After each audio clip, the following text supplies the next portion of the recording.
नमस्कार दोस्तों, मैं दीपक शुक्ला आपका स्वागत करता हूं आपके अपने YouTube channel A to Z banking information पर। दोस्तों, एक सवाल मुझसे बहुत ज़्यादा पूछा जा रहा है कि 1 एकड़ में कितना केसीसी लोन मिल सकता है व 1 हेक्टेयर में कितना केसीसी लोन मिल सकता है। तो दोस्तों, आज की इस वीडियो में मैं आप लोगों को इसी विषय पर विस्तार से जानकारी देने वाला हूँ। दोस्तों, वीडियो में आगे बढ़ें उससे पहले आप सभी लोगों से मेरी एक ही रिक्वेस्ट है, अगर अभी तक आपने हमारे चैनल को सब्सक्राइब नहीं किया है तो प्लीज़ इस तरह के इन्फॉर्मेटिव वीडियो पाने के लिए हमारे इस चैनल को सब्सक्राइब करें, साथ ही साथ बेल आइकन भी प्रेस करें ताकि आने वाले वीडियो के नोटिफिकेशन आपको मिलते रहें। चलिए शुरू करते हैं। दोस्तों, सबसे पहले आप सभी को यह जानना बेहद ही जरूरी है कि जो केसीसी लोन होता है वो आप सभी को आपकी फसल के आधार पर ही दिया जाता है कि आपके खेत में कौन सी फसलें बोई जाती हैं, आपने अपने खेत में कौन सी फसल बो रखी है। उसका ज़मीन की वैल्यू से कोई भी लेना देना नहीं होता है, क्योंकि दोस्तों बहुत सारे लोग जब अपना केसीसी बनवाने आते हैं तो वो लोग ये बताते हैं कि मेरी ज़मीन रोड के किनारे है, उसकी वैल्यू बहुत अधिक है, उसकी कीमत बहुत ज़्यादा है। मेरी ज़मीन आबादी के नज़दीक है तो उसकी भी वैल्यू बहुत अधिक है। तो दोस्तों, मैं आप लोगों को बताना चाहता हूं कि ज़मीन की वैल्यू से कोई भी मतलब नहीं होता है केसीसी का। आपके खेत में जितनी महंगी फसल बोई होगी, आपका केसीसी लोन उतने ज़्यादा का होगा। वहीं आपके खेत में जितनी सस्ती लागत की फसल होगी, आपका केसीसी लोन उतना ही कम का होगा। तो दोस्तों, आप सभी को अपने दिमाग में एक बात अच्छी तरह से बैठा लेना है कि आपको जो केसीसी लोन मिलता है वो आपको आपकी ज़मीन की वैल्यू पर नहीं मिलता है। आपकी ज़मीन चाहे वो 10 लाख रुपए बीघे हो या फिर 20 लाख रुपए बीघे हो या फिर 50,000 रुपए बीघा हो, आपके खेत में जो भी फसलें बोई गई हैं उसी के आधार पर आपको केसीसी लोन दिया जाता है। कुल मिलाकर दोस्तों, आपकी ज़मीन की कीमत से बैंक का कोई भी लेना देना नहीं है।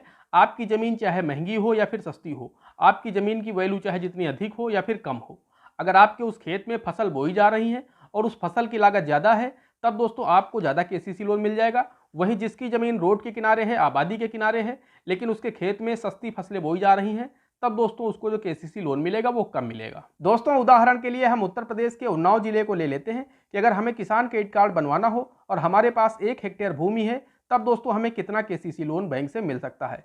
साथ ही दोस्तों, जब आप लोग केसीसी बनवाने के लिए बैंक में डॉक्यूमेंट देते हैं, तब दोस्तों बैंक आपसे एक डॉक्यूमेंट मांगता है जिसका नाम होता है खसरा। और दोस्तों, खसरा में फसल चक्र लिखा होता है कि आपने पिछले साल अपने खेत में कौन कौन सी फसलें बोई थी, इस वर्ष आपने मौजूदा समय में कौन कौन सी फसलें अपने खेत में बो रखी हैं। दोस्तों, उसी के आधार पर बैंक आपको केसीसी जारी करता है कि आप अपने खेत में कौन कौन सी फसलें बोते हैं। और दोस्तों, ये खसरा आपको जो राजस्व विभाग के लेखपाल होते हैं उनके माध्यम से मिल जाता है। उनके पास एक बुक होती है खसरा की, उसमें वो लिख करके रखते हैं कि आपके खेत में इस वर्ष इस सीजन में आपने कौन कौन सी फसलें अपने खेत में बो रखी हैं। उनके पास जब आप खसरा बनवाने जाते हैं तब वो उसी किताब से देख करके लिख देते हैं कि आपने पिछले साल अपने खेत में कौन सी फसलें बोई थी और इस वर्ष आपने अपने खेत में कौन सी फसलें बो रखी हैं। अब दोस्तों, मान लीजिए कि हमारे खेत में आलू और धान की फसल होती है, यानी रबी सीजन में हम अपने खेत में आलू बोते हैं और खरीफ सीजन में अपने खेत में हम धान बोते हैं। दोस्तों, मैं उत्तर प्रदेश के उन्नाव जिले की बात कर रहा हूं। तो दोस्तों, यहाँ पर मोस्टली रबी सीजन में आलू और गेहूं की फसल होती है, वहीं खरीफ सीजन में धान की फसल होती है। तब दोस्तों, मान लीजिए कि हमारे खसरे में हम अपने पूरे खेत में खरीफ सीजन में धान की फसल बोते हैं और रबी सीजन में हम अपने खेत में आलू की फसल लगाते हैं। तब दोस्तों, हम आप लोगों को बताना चाहते हैं कि इसके लिए एक स्केल ऑफ फाइनेंस होता है, यानी फसल वित्तमान जारी किया जाता है, जो कि हर प्रदेश के हर जिले का अलग अलग होता है।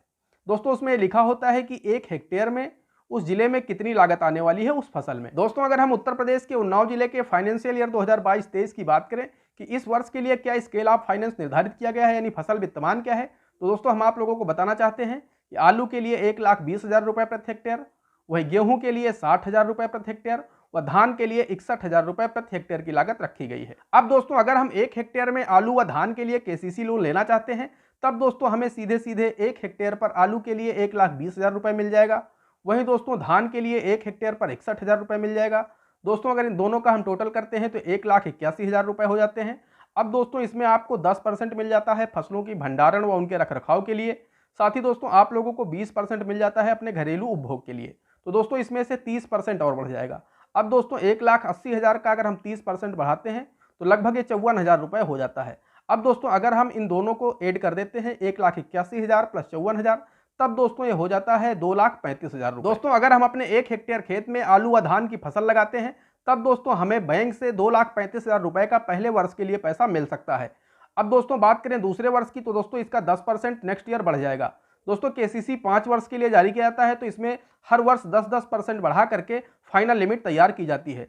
अब दोस्तों, अगर आपको पहले वर्ष 2,35,000 रुपये मिल जाएगा, तब दोस्तों 5वें साल आपको लगभग 3,40,000 रुपये मिल जाएगा और ये आपकी फाइनल लिमिट होगी। तो कुल मिलाकर के दोस्तों, अगर आपके पास 1 हेक्टेयर भूमि है और आप उन्नाव जिले के निवासी हैं, आप अपने खेत में आलू व धान की फसल लगाते हैं, तब दोस्तों आपको लगभग पहले साल 2,35,000 रुपये, वहीं दोस्तों फाइनल ईयर यानी 5वें साल आपको 3,40,000 रुपये केसीसी के माध्यम से मिल सकते हैं। दोस्तों अब बात कर लेते हैं कि 1 एकड़ में आपको कितना केसीसी लोन मिल सकता है। तो दोस्तों इसके लिए मैं आप लोगों को बताना चाहता हूं कि 1 हेक्टेयर में 4 बीघे होते हैं, यानी 20 बिस्वे का हमारे यहाँ 1 बीघा होता है। तो दोस्तों उस हिसाब से 1 हेक्टेयर में 4 बीघे होते हैं। अब दोस्तों अगर 4 बीघे पर आपको 3,40,000 रुपये का केसीसी लोन मिल सकता है, तो दोस्तों 1 बीघे पर आपको लगभग 85,000 रुपये का केसीसी लोन मिल सकता है। तो दोस्तों जो 1 एकड़ होता है वो लगभग 32 बिस्वे का होता है, यानी 1.5 बीघे से कुछ अधिक होता है। तो दोस्तों अगर आपको 1 बीघे पर 85,000 रुपये का केसीसी लोन मिल सकता है, तब दोस्तों 1.5 बीघे पर आपको लगभग 1,25,000 से 1,30,000 रुपये तक केसीसी लोन मिल सकता है। अगर यही फसलें आप अपने खेत में बोते हैं और आप उन्नाव जिले के निवासी हैं, तब दोस्तों आपको लगभग 1,30,000 या 1,25,000 के आसपास केसीसी लोन 1 एकड़ में मिल सकता है। दोस्तों पूरे देश की केसीसी की लिमिट निकाल पाना बहुत ही मुश्किल है, क्योंकि दोस्तों आप में से कोई महाराष्ट्र से कमेंट करता है, कोई मध्य प्रदेश से करता है, कोई हिमाचल प्रदेश से करता है, कोई यूपी से करता है, कोई बिहार से करता है। तो दोस्तों सभी जगह का मुझे स्केल ऑफ फाइनेंस नहीं पता है। अगर दोस्तों आप लोग चाहते हैं कि हमें कितना केसीसी लोन मिलेगा, तब दोस्तों आपको अपने ज़िले के किसी भी बैंक जाना होगा। वहाँ से आपको अपने ज़िले का स्केल ऑफ फाइनेंस पता कर लेना है कि आपके ज़िले का स्केल ऑफ फाइनेंस क्या है, और उसके बाद दोस्तों आप लोगों को ये भी देख लेना है कि आप अपने खेत में कौन सी फसलें बोते हैं। उसी के आधार पर आप लोग बहुत ही आसानी से निकाल सकते हैं कि आपको कितना केसीसी लोन 1 हेक्टेयर में या 1 एकड़ में मिल सकता है। लेकिन दोस्तों जब तक आपको स्केल ऑफ फाइनेंस पता नहीं होगा, तब तक आप लोगों को ये पता नहीं चल पाएगा कि आपको कितना केसीसी लोन मिल सकता है। तो दोस्तों इसके लिए आपको अपने ज़िले के किसी भी बैंक चले जाना है, वहाँ से आपको स्केल ऑफ फाइनेंस की एक कॉपी ले लेना है, या फिर उनसे पूछ लेना है कि सर मैं अपने खेत में ये फसलें बोता हूँ, तो इस वर्ष स्केल ऑफ फाइनेंस यानी फसल वित्तमान क्या है हमारे ज़िले का। जब वो आपको बता देंगे स्केल ऑफ फाइनेंस फसल वित्तमान, तब दोस्तों आप घर में ही खुद बहुत ही आसानी से निकाल सकते हैं कि आपको 1 एकड़ में व 1 हेक्टेयर में कितना केसीसी लोन मिल सकता है। या फिर दोस्तों आप लोग अगर मुझे स्केल ऑफ फाइनेंस वहाँ का शेयर कर देंगे और आप लोग अपनी फसलें बता देंगे कि मैं ये फसलें बोता हूँ, मेरे ज़िले का ये स्केल ऑफ फाइनेंस है, तो दोस्तों मैं भी बहुत आसानी से आप लोगों को निकाल करके दे दूंगा कि आपको कितना केसीसी लोन मिल सकता है। दोस्तों आशा करता हूं आप लोगों को जानकारी पसंद आई होगी। अगर जानकारी पसंद आई हो तो प्लीज़ वीडियो को एक लाइक कर दीजिएगा। साथ ही साथ चैनल पर नए हैं, चैनल पर पहली बार आए हैं तो चैनल को सब्सक्राइब जरूर कर दीजिएगा। दोस्तों आज की वीडियो में इतना ही, मिलते हैं अगले वीडियो में किसी अगले इंटरेस्टिंग टॉपिक के साथ। तब तक के लिए जय हिंद, जय भारत।